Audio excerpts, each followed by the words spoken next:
well as our bylaws. And it's extremely important that people get out and vote on those matters, and particularly issues regarding the declaration require a very high threshold. So anything that you can do to encourage your neighbors, friends, colleagues to get out and vote, whether it be in advance or at an annual meeting, which will be held on Friday the 25th starting at 10 a.m. would be much appreciated. Being that this is my last board meeting, I just want to thank everybody for my last regular board meeting. I'll save comments for the annual meeting, but just want to thank everybody for so much. I'm not going to get into detail here. We have a heavy agenda today. But being the president of the board, I'm going to take liberty with one matter, and that has to do with resident comments and questions. There's one member in the audience who, if she cares to do so, may ask a question. Otherwise, we're just going to take comments. I realize that that is not the order of the way we do things, but I'm going to permit that one person opportunity. It has to go back with some things that I did early in my tenure, and if anybody wants to call me out on that for being inconsistent, that's fine, but I'm taking a little bit of liberty being the president of the board and being on that meeting. Okay. General manager's remarks. I'm going to interrupt, but I would like to thank Neil for his work as president of the board for the 2 years that I've been involved, and then for his work prior to that. And as he steps down in February 25th, I just would like everybody to give him a round of applause. We appreciate your work and your leadership, Neil. Also, I'd like to let everyone know thanks to Bill Stoes, who will be stepping down also at the end of this month. Thank you.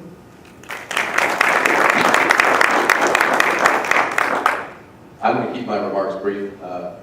Again, congratulations to Neil. He's been my president the entire 3 years I've been here, and I'm very proud of the things that he and I have done with the three boards that he has been president of. Without further ado, Joanne Florin and Bunny and I have been working since August of 2008 on bingo. And we've been down many roads. I'm a big supporter. Also, last year I asked Janice Benedetti to help us, and she eagerly agreed to do so. So Joanne's going to give a presentation. We feel we finally come to the part, come down the path where we're ready to execute and start doing bingo. Joanne? Thank you. Several years ago, when Neil Thompson, Val Page, and I were on the Community Relations Committee, a discussion came up about having a 501(c)(3). And then it just kind of dropped, and it dropped for quite a while. And 3 years ago, Bill Berthold asked Bunny Stamp and myself to once again look into 301(c). 301(c) covers gambling events. It would cover casino night, 50/50s, and things of that type. 501(c) is done through the IRS, and it would require a tax attorney, $800 or $1,000. And this is the 1023 form you fill out for the IRS to be a 501(c). So it didn't take us too long to figure out we didn't want to do that. So we can apply for a county bingo license. This will not cover any other type of gambling. It only covers bingo. So when Bill asked Bunny and I to look into that possibility, we did.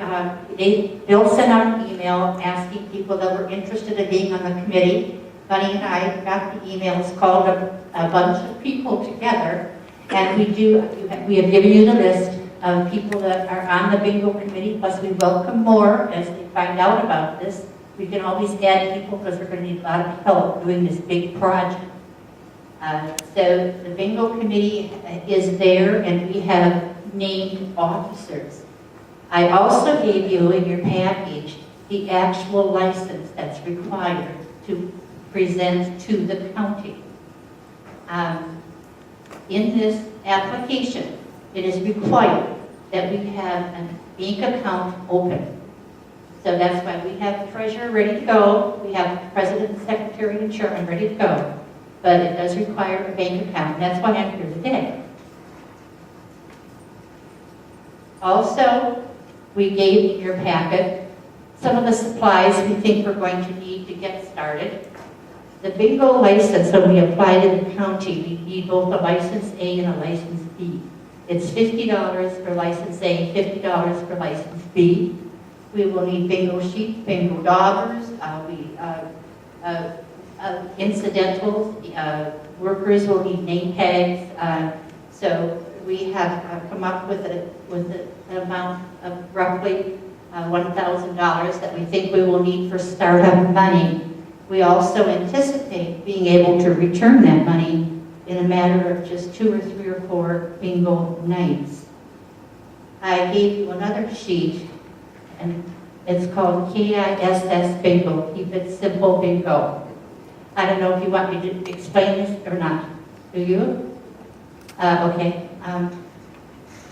A lot of people, and we are going to explain this in the newsletter, and we're going to explain it to people that come in the door.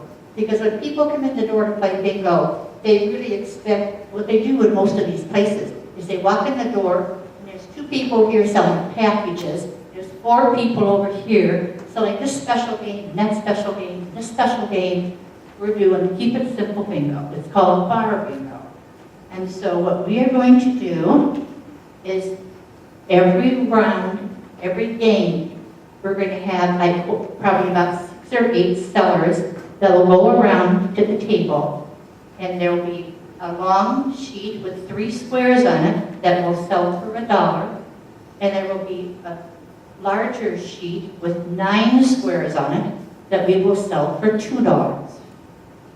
And then it will go to the treasurer, who will count the money, and half of the money taken in will go to the pot, and the rest will go in our treasury. However, that's if we take in less than $100.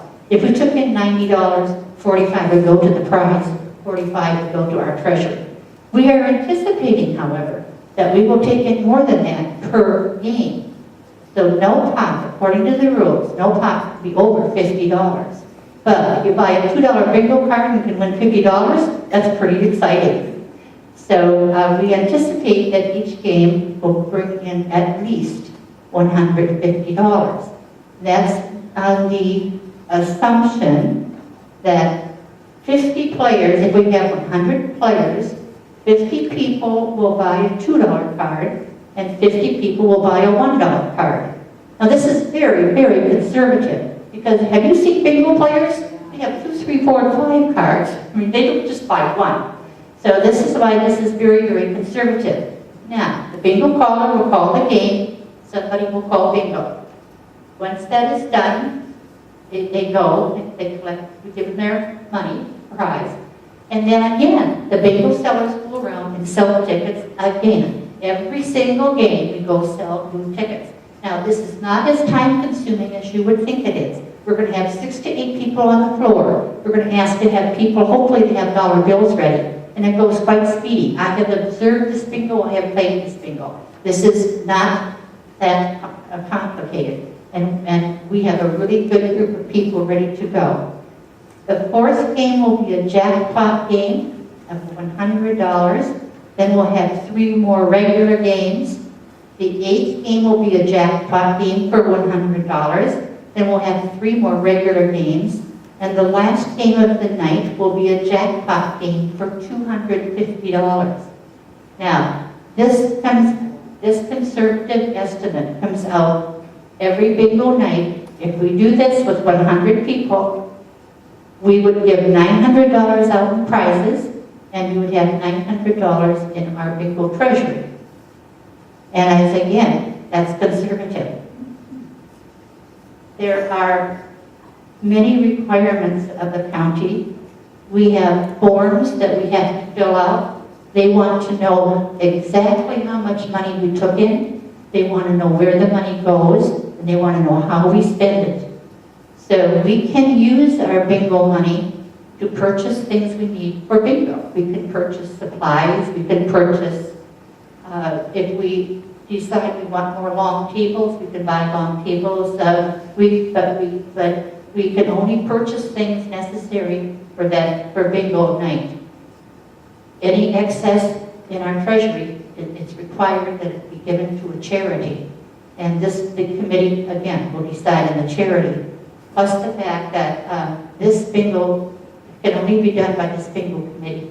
The food and beverage bingo is not under this license. So when WAG wants to do something for Hope Ranch, they come to us, we'll do a bingo night, and we'll work it all out, and we'll figure out just exactly how much can go to Hope Ranch. And any other charities that you think would be a good thing, we want to hear from you. Now, firstly, not all this money is going to go to charity when we begin, because we want to build up the treasury to buy things. And one of the things is the bingo collar, and Bunny found a super good bingo collar. You know, if you go to bingo halls, they have this great big table. Well, Bunny found one that sits on top of the table, and it would be easy to store, and it just sits on the tabletop. But that thing is about $2,500. Then when you go to bingo, they also see this board up on the wall with the numbers that it's called. You can buy those boards with a cover on them so that they would not look ugly on your wall when you were not doing bingo. And I'm not saying we would do this or not do this. We have to get permission from Bill to do this. But if we were to buy a board like that, that would be $2,000 or $3,000. So bingo supplies that we would be working towards would be the priority of our treasury. But that doesn't mean that we couldn't take like $100 to give to a charity when we're first getting started. Let's see, so we are going to, Paul has told us that we can use the equipment they have been using. The Lifestyle Committee has bingo equipment that they have used for their WAG bingo, and he tells us that we may use that equipment to begin with. If for some reason that changes, then we would have to rent equipment for our first night. Okay, thank you very much. Okay, so now, there are lots of rules to follow. These are the state statutes in regard to bingo. See all the pages I read? These are the county rules for bingo. See all the pages I've read? So there are lots of rules, and we have to know what we're doing. We, as a committee, hope to have teams that will take care of the bingo night. We will have hopefully 6 to 8 sellers for the cards every bingo round. We will have a floor manager to resolve any disputes. If somebody says, oh, I called bingo, but nobody heard it, hey, you got to call it loud enough for it to be heard. And so we'll have a floor manager for disputes, and we'll have a bingo caller, and we'll have a treasurer that will keep track of the money. This is going to be only for Heritage Pines residents. No people from the outside. And we anticipate that Paul tells us that he can only set up for 100 people. And we anticipate that we will probably get those 100 people. And the reason he can only set up for 100 people is because we need the long tables so people can spread out and do their cards. So I would expect that our first bingo, we will have to have advanced admittance tickets. We'll print 100 tickets. We'll announce the time when they are available, and there'll be no charge. It'll just say admittance to bingo night. And the first 100 people to pick up those tickets will be the people that can come play bingo on our very first night. Again, as I mentioned, these are going to be generous pots. For a $2 investment in a bingo card, you could win $50. And the jackpot will be $200. It's going to be pretty exciting, I think.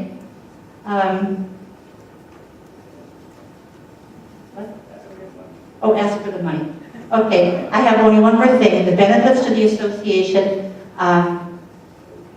Bill has told us we do not need to pay rent right now. But if we start